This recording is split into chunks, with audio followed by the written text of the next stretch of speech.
So, welcome back to Light the Fuse, the one and only and therefore greatest podcast about the Mission Impossible franchise. It's Drew Taylor once again, joined by Charles Hood. Hello. And we have an incredibly special guest who's going to tell us something super cool about, it's a piece of merchandise. Charles and I are always going on about how there's no merchandise for Mission Impossible. There will be one more piece of merchandise after this week. This is Mo from Mondo News. Mo, do you want to come on in? Hey, Drew. Hey, Charles. Thank you for having me. Thank you for coming on our show. Yeah, this is a really special bonus episode that we're putting together. We're really excited about it. Do you want to tell everybody what's coming out? Yes, absolutely. So a couple of years ago, I really wanted to release Danny Elfman's Mission Impossible score on vinyl for the first time because it was nearing the 20th anniversary at the time. And I was like, oh, what better way to celebrate? And for whatever reason, it didn't really come to fruition, but I've always been working towards it in the background. And then, lo and behold, Fallout came out last week and blew everyone's minds. And I got a call from one of my coworkers who was just like, when are you going to release that Mission Impossible soundtrack? And I was like, you know what? I'm just going to pedal to the metal and see if I can get this out this week while the hype is real, because suddenly casual interest in Mission Impossible hit a fever pitch and everyone who's anyone is talking about it, and suddenly it didn't seem too crazy for me to want to release a 22-year-old soundtrack now. So I'm finally putting out I work for a company called, I should explain myself a little better. I work for a record label in Austin, Texas called Mondo, and we reissue movie, television, and video game soundtracks on vinyl, sometimes CD and digital as well, but a lot of times it's putting something out on the vinyl format for the very first time, and reapproaching the artwork and reapproaching the package in general, treating it a little bit more special as a collector's item that a fan would actually want, as opposed to what the studio put together, when the thing came out with its key art way back in the day. So what were some of the roadblocks in terms of getting this out when you initially wanted it to come out a few years ago? Well, really, like with most of the projects that I work on, the drama comes from the fact that no one knows who owns it anymore. 20 years ago, there were 1,000 record labels, and then 4 major studios bought all of those and consolidated them. And so I basically had to go knocking door to door from every record label and find out who actually technically owned Point Music, which was Philip Glass's record label from the 90s, who very seemingly arbitrarily released the Danny Elfman Mission Impossible score in 1996. And it turns out it trickled back up to Universal Records, who owns them. And after years and years of hunting it down, then the task became, what do you do for artwork? Because TC is notorious for being very, very hands-on with everything artwork related, and Mission Impossible is his baby, so you have to make sure you do something right. And most times, if you are familiar with our label, we do a lot of illustrations and a lot of artwork, but we decided to go photo based for that very reason, just because it really did make the process a lot easier to have work with assets that crews had already approved, and once they passed through his camp, it seemed like it was smooth sailing. So we finally got to put it out. It's amazing. And just to clarify, before we get into the artwork, sorry, I just want to. There were 2 releases back in the 90s. It was the soundtrack, which had a handful of Elfman tracks, and it had the Larry Mullen Jr. and Adam Clayton version. They're from U2. They did the version of the theme. And then there was a bunch of songs that weren't even in the movie. And I think there was the Cranberry song that is featured in the movie. And then there was a later release that was just the score. I assume this is just the score. Is that right? That's correct. Yeah, this is just the score. The original album, the one you were talking about before, was called Music from and Inspired by Mission Impossible, which I bought the day that I saw the movie in 1996 at a Virgin Megastore in Times Square. And it features such songs as I Spy by Pulp, which isn't in the movie. There's a lot of asterisks next to all those songs that are just like not from the film. I bought that soundtrack as well, opening week, probably from a Sam Goody. Right, but this will be the score. But the score album, I remember when that came out, it was like I was so just beyond excited. It's such, I think it's a top 5 Danny Elfman score.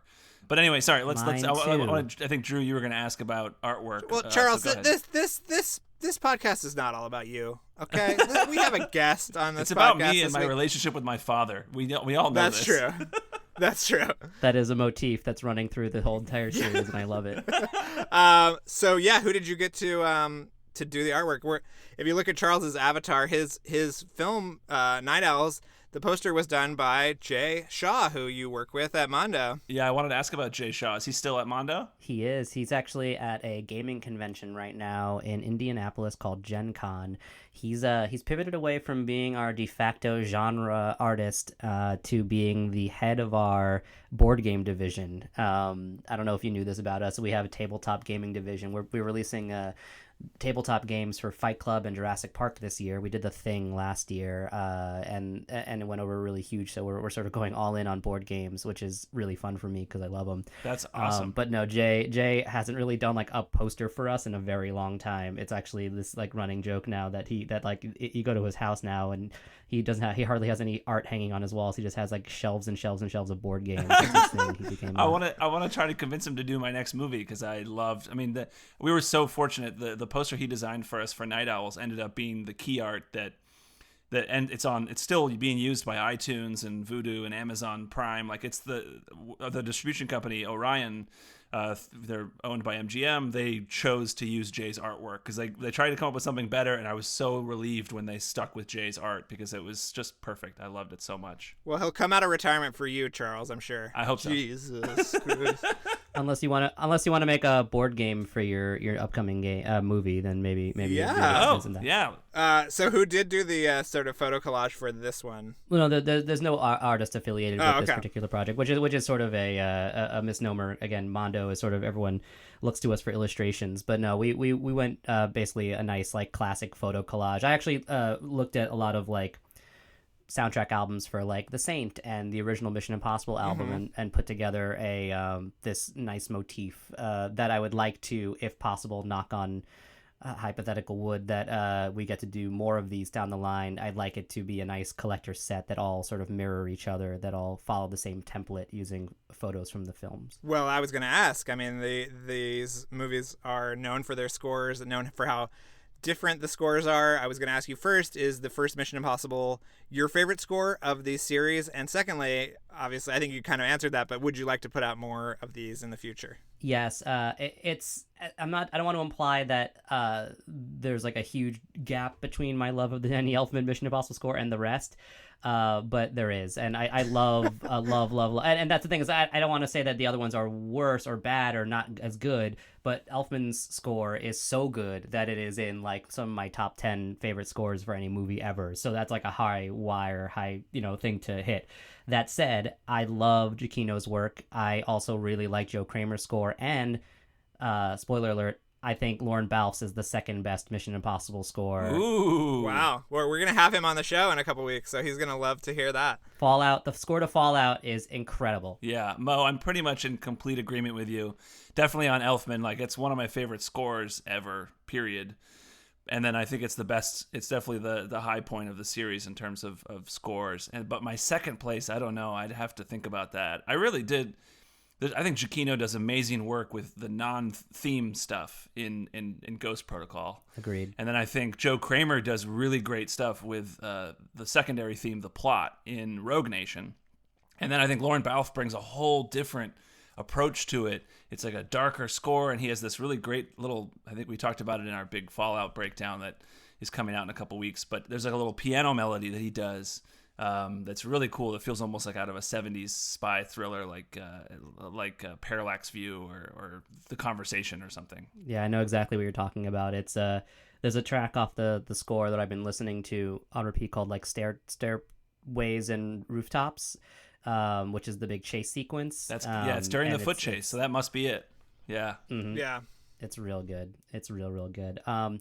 But yeah. So no illustrations on this one, but there's so much great imagery, and especially people have now photographed Tom Cruise doing such batshit crazy things that like it really does feel like you're putting together a photo collage of like like a stuntman, like a performance artist, you know, like what did he do this time? Oh, on this one, that's right, he hung out of a plane, and this one he rode a motorcycle with no helmet, and yeah, that's great. There's plenty of photos of them on set because they certainly didn't shy away from proving that it was really him. Right. And then, you know, and hey, guess what? Those are also the impossible missions that he was on, huh? How about that? So, but starting with this first one though, it's the classic. It's the you know, what everyone knows and loves. It's him hanging, him at the And Langley. him at Langley hanging from the ceiling, and you know, struggling to not touch the floor, drip any sweat on it. Yeah. Saying toast, whispering toast into a microphone. That sounds like a great image. I want to put this out now. We're available to write the liner notes for any subsequent entry. maybe by Rogue Nation, I'll have bugged you enough that you'll say, okay, you can write the liner notes. Are there liner notes for this one? And is it the same sort of track listing, or did Mondo throw in any extra tracks or anything like that into this release? Well, no. So no additional tracks, but I can say that I believe that there is a record label working on an expanded edition for CD. They've been working on it for years now, and apparently they've had similar issues just sort of like figuring out who owns what. Hunting down soundtracks is like a full-time job, and like figuring out like how to put them together. And once you start adding things to a previously released thing, that's when you really hit into the weeds, because you then have to like unearth and get a lot of more people involved who were previously not involved or hadn't been involved in 20 years to make sure that everything is to their liking. So I know that someday we will get to hear some things that have never been released in an official capacity. I mean, they've been in the film. I don't know if they're going to try to go as far as to release like the Silvestri score, you know. I don't know if that like that sort of stuff is going to be on there. That would be cool. You can find that on YouTube if you do a little digging. It's pretty interesting to listen to. Yeah. And I'm a huge Silvestri fan too, so it's kind of like the big what if and the big alternative reality. Like I wonder if I would be as obsessed with the soundtrack, because I am hugely obsessed with what Silvestri did in the late 80s and 90s, from Predator, Back to the Future, Who Framed Roger Rabbit. Who Framed Roger Rabbit is up there with me on Mission Impossible is one of my favorite scores of all time. So for me, Predator is my favorite of Silvestri's, and Predator's one of my favorite movies. That's John McTiernan again, who we talked about a few times on this show. It's my favorite director. But I think that Silvestri's score is interesting. I don't think I've brought this up on the show, but Drew and I've talked with you about this. When you listen to Silvestri's score, I think it actually suits the later movies pretty well. When I say the later movies, not including Fallout, what I mean is it would work in the tone of Ghost Protocol or Rogue Nation pretty well, but it just doesn't fit the De Palma tone from the first movie. Yeah, I would say that. Yeah. I mean, we've all listened to that. I think if you listen to the Silvestri score on its own, it works. But if you think of it to picture, to the images and the scenes that De Palma has, it just doesn't. You can see why they didn't go with it. It feels a little too light. Well, you know, I don't want to take Mo's lunch or anything, but he's been working on a Predator score too. So why don't you're gonna get that? Yeah. What? I feel like you've been working on that for like 5 years or something. But yeah, it's. I wanted to ask Mo. The track. So is the track listing identical then to that original score release? Correct. Yeah, it ends with Zoom A and Zoom B. Yeah, I love those tracks. We sadly were not able to add the Mullen and the YouTube version. Did you guys try?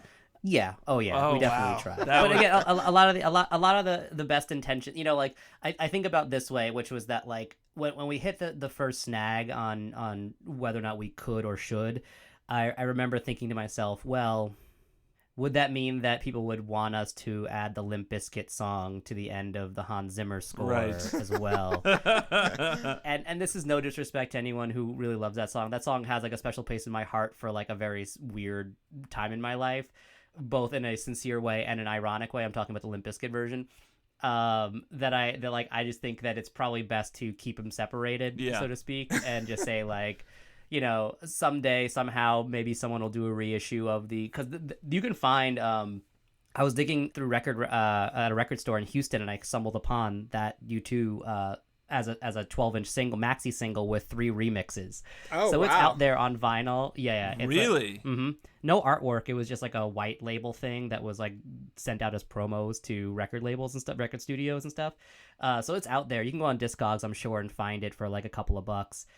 This record store was selling it for like an outrageous amount of money, so I was like, I'm gonna pass. But Wow. you know, for a dance remix of the Mission Impossible theme. But now I'm saying this out loud, I really made a huge mistake. I should have bought it. But Yes, you did. but Agreed. a lot of times, it's easier to celebrate the singular artist who's involved on the original album. And in this particular instance, celebrating Danny Elfman's score for what it is. And because there's not a lot of mixed mediums across the rest of the series, it just, to me, I'd rather, like, should we be able to do the rest of the series, I'd like to keep it pretty singular and have them be celebrations of the individual composers rather than, you know, I don't know that we'll throw the Kanye version of the song on, you know, Mission Impossible 3. You know what you should, if you do Mission Impossible 3, you should track down that freaking version that Kanye and John Bryan did that's just an instrumental piece. Yeah, I wanted to ask about that. I'm sure that... You know what we're talking about, Mo?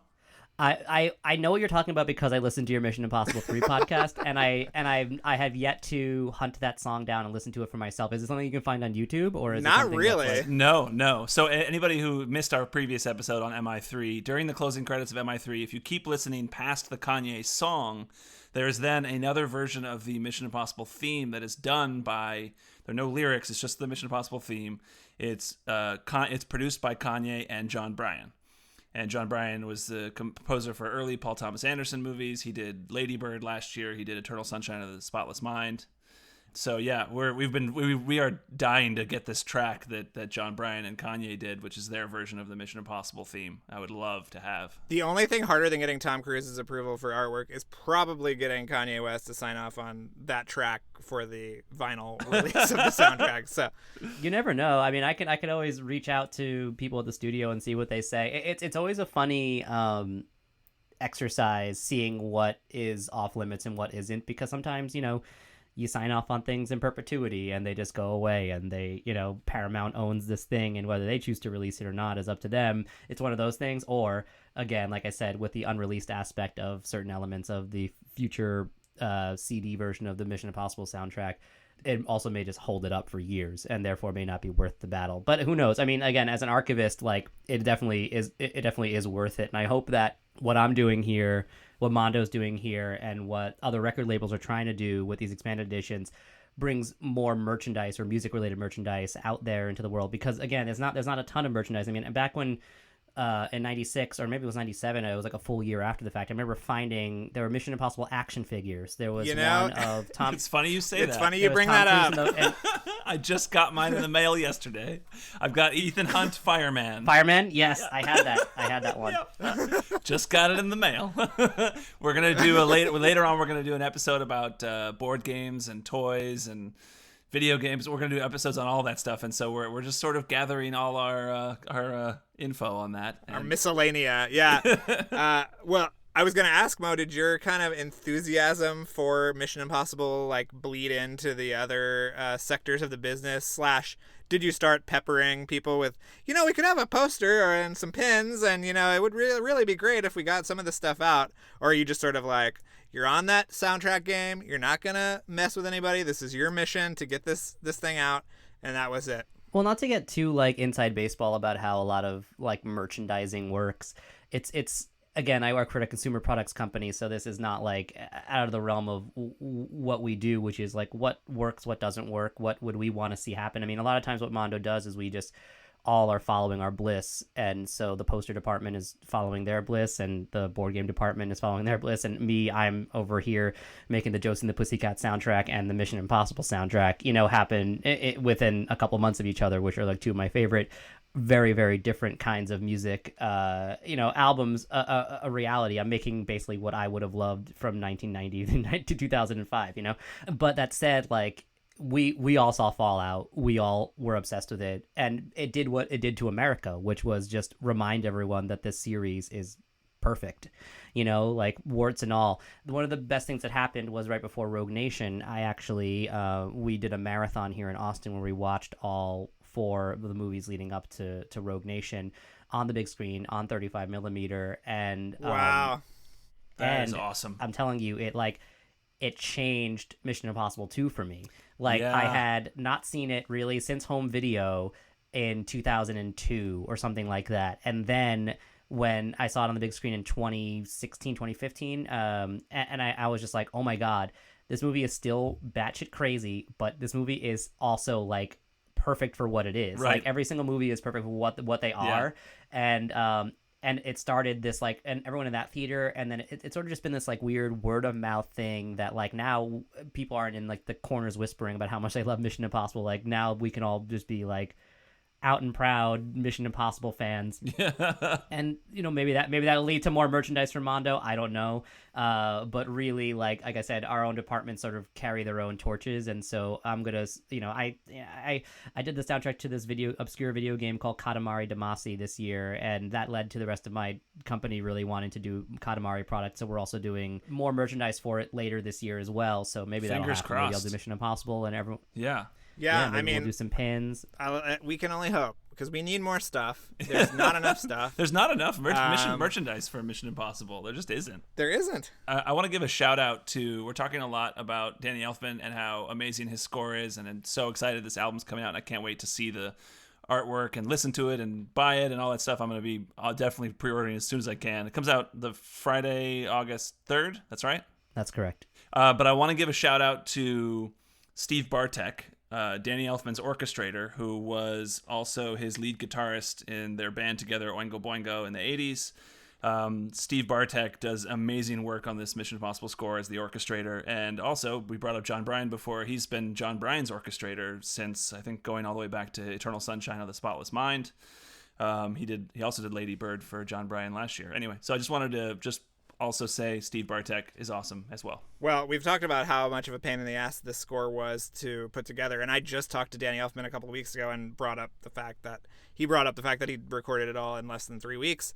So obviously he could not have done that without Bartek and his skill set as well. So I can't even imagine coming into this thing 3 weeks out, especially because it's the first one. Like you literally are just, and then you have the like shadow of Lalo Schifrin cast over you. Yeah. And then you output something as masterful as this. In 3 weeks. I don't know. It's like insane. Well, and I think that it's for Danny Elfman. I mean, Danny Elfman has this kind of cult about him, but I think it's great, Mo, that you took this relatively, I mean, for a huge movie and a franchise starter, it's relatively obscure Elfman score. Like, you don't hear people talking about it really. No, he gets more associated with the Tim Burton stuff, which obviously is amazing. Yeah. But this is a different. I don't think Elfman gets praised for his versatility enough, and this is a prime example of his versatility. And it's super early in his career too. I mean, this isn't like 20 years into his career, he's finally stepping out of that gothic stuff. It's like, Pee-wee's Big Adventure was only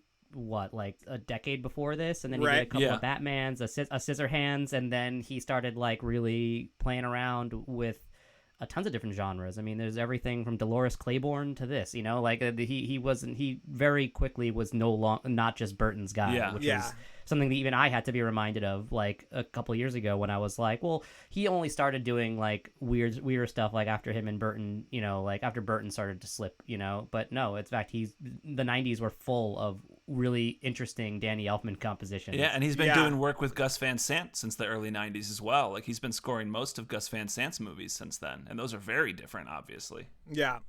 But now, wasn't there an extra Mission Impossible track on Music for a Darkened Theater? They had consolidated 2 tracks to make a track for the train sequence? It was on the soundtrack album that came out in 96, the one that had all the songs that were inspired by. The track was called Trouble. And on the score album, which is what this release is, it's separated into 2 tracks. Zoom B is the second half of it, and I think the first half of it is Train Time. Is that right, Mo? Right. Yeah, the last 3 tracks on the album are Train Time, Zoom A, and Zoom B. And they're all on the score album, but I don't know if there's elements of it's been a while since I've listened to the music from and inspired by, but if there's elements from Trouble that are different than what are on Train Time, Zoom A, and Zoom B. And then there's also a track that's totally different. On the score album, there's another track called Big Trouble, and that's different. The track that's Trouble that was on the original soundtrack album, and I think you're right, Drew, it was on that Elfman Greatest of Music for a Darkened Theater. it was Trouble. It's a really cool track because they made a combination of all the big climax on the train, and it's a really it was like a cute suite almost, right? Yeah. Mm-hmm. Yeah, because if you revisit the train sequence, it starts with that big like bum bum bum, like as they're zooming into the train, and then you get on the train, and then it becomes a little bit more like muted and subtle. But like the actual score album does that. Yeah. But I don't know if Trouble just cuts right to the chase and gets right to when he's chasing Phelps on top of the train, like and then it goes into Elfman goes into doing the big Mission Impossible theme during the whole red light, green light gum on the helicopter explosion. I want to ask what your guys's if you have looked at the album. I just revisited the score the last few days, so I was just curious if you guys had a favorite track, or if you don't know the track title, what's your favorite scene from this score of Elfman's music?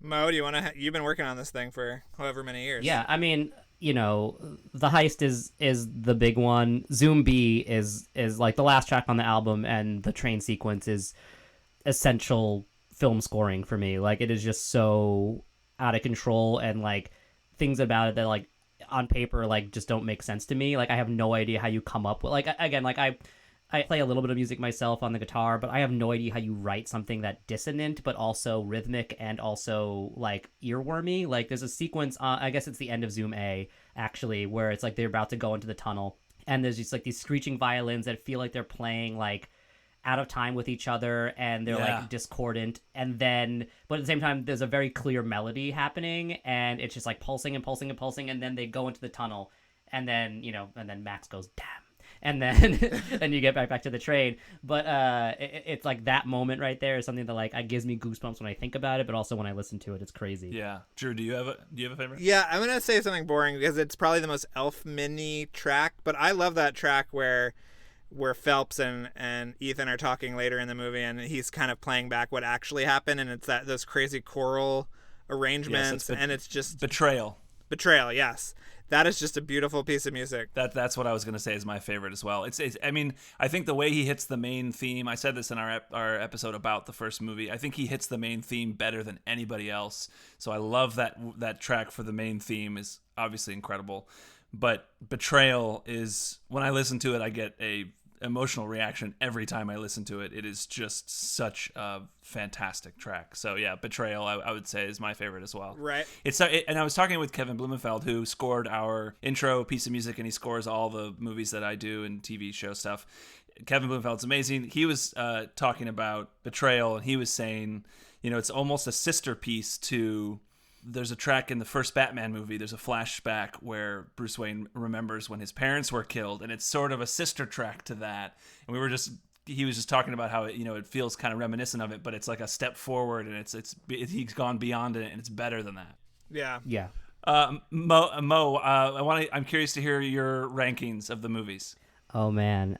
Sorry, I'm trying to pull up what the song you're talking about from the Batman soundtrack. And because we're also releasing that this year, and I'm totally spacing on what it's called. I can pull it up on my iPod too. Let me see. I know exactly. It's like I know the he's hitting the low like bass keys on the piano, like boom boom boom, and then like the flashback of him as a kid and his parents getting shot. It's such a good composition. I'm totally spacing on what it is. Is it maybe anyway? Childhood Remembered? Is that possible? That's it. Yeah. Great detective work, everybody. The producer who put this album together for Batman, sorry, Mission Impossible fans, we added a couple of tracks that very small cues that had not been on any previous version that he's always wanted to include, but like I am excited about a couple of small little cues, something that's like a little bit more like everything from the film, which is very cool. It's a double LP. And it's very, very nice. So, my ranking of the Mission Impossible films. Rank the movies. Not the scores, but the movies. The movies themselves. The movies. Okay. This is hard. And this is a new decision. And I'm telling you that, like, this changed as of, like, yesterday. Because yesterday I woke up and I was like, I think Fallout is my second favorite Mission Impossible movie. And that was not the case even a week ago. But then I saw it on IMAX. And it changed my year. So, I think at this very moment, it's 1, then 6, then 4, then 5, then 3, then 2. Wow. Okay. That's from top to bottom. My favorite Mission Impossible movie is the first one, followed by Fallout, followed by Ghost Protocol. Very close, very close. Ghost Protocol was my second favorite Mission Impossible movie for a very long time. I don't want to say it on this episode because Drew and I are going to do a big episode that's just ranking Impossible, and we're going to talk about it. But after we finish recording, I'll tell you how similar yours is to mine. Yeah, I mean, we talk about this every time, but it's like week to week we seem to have different opinions on what our favorites are. Yeah. But yeah, obviously Fallout is just such a huge accomplishment in every way. And it's just the movie of the summer as far as I'm concerned. And we can talk about this more off mic, but because I know you guys are keeping your rankings under wraps. But something that's really been troubling me about this whole ranking system is Rogue Nation, and I'll tell you why. Because I know that Mission Impossible 2 is my least favorite, even though I still love it for its own reasons. Yes. But I get tripped up on the fact that while I know technically Rogue Nation's a better movie than Mission Impossible 3, I remember everything about Mission Impossible 3. I forget aspects of Rogue Nation literally. I saw the movie. I rewatched the movie like a week ago. I already have forgotten things about it, and I'm struggling with like how memorable J.J. Abrams' movies are versus how good they are, versus how much more competent Rogue Nation is versus how like unmemorable it is. I don't know, but that's where I'm at right now. That's why that's my struggle at this point. Even though I love them both, but I guess you have to pick a ranking, so I'm sticking with the one I gave. I think that Rogue Nation is too complicated plot wise, and that the third one has a little bit more simplicity and sort of emotional through lines, which maybe will make it more resonant and higher up on people's rankings For some people, but I don't need that wedding. That wedding scene kills me every time. So I've heard. Oh my God. Can you imagine, Mo, watching Fallout and the first scene is a wedding, and I thought, oh, Charles is going to hate this. He's going to hate this. I love that scene. Do you, Ethan? Yeah, it's great. I think that scene is good. actually really funny, too. Do you find that scene funny? Yeah. The way he's It's talking to him, hilarious. and he's, Stop. Ethan's Stop. like, come on, stop saying that. And he's like, you ruined her life. You make everything terrible. You're a horrible person. This isn't a normal wedding. I love it. I think it's so great.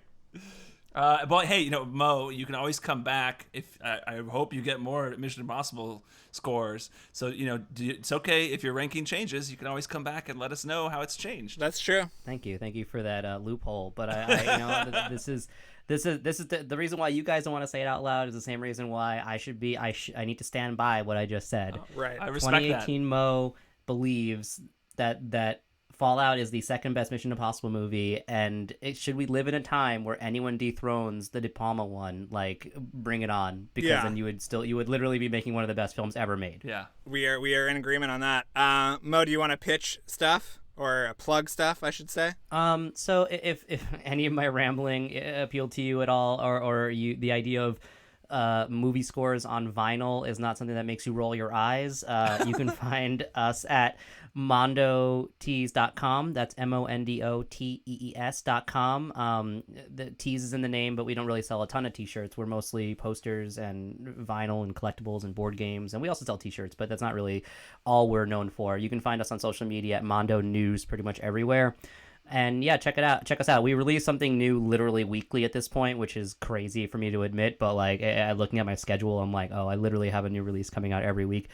We just released the soundtrack to Big Trouble in Little China this week, and releasing the soundtrack to Mission Impossible. And then we're also releasing the scores to Halloween 3, 2, and 1 over the course of this fall, Batman, and Batman 89 by Burton, and a ton more. Honestly, there's so many that are coming out this year that if you like film music, I highly recommend you check out our website. We have a huge back catalog, and we constantly repress things that are out of stock. So if there's something you missed, just sign up for our newsletter. Maybe we'll put it back in stock. And one day you'll put out that Predator vinyl, Mo. One day. Fingers crossed. You got to go back and do Batman Returns also, because that score is even better in some ways. Charles, you need to sign up for our newsletter. I already released the Batman Returns soundtrack last year. What? Okay, I got to get that. Yeah. I'm sorry. For the 25th anniversary, I did it as a 3 LP. It was every cue from the film. Okay, all right. I'm on it. Even the cover of Super Freak that is played in the ball. Oh, Max Shrek so ball. good.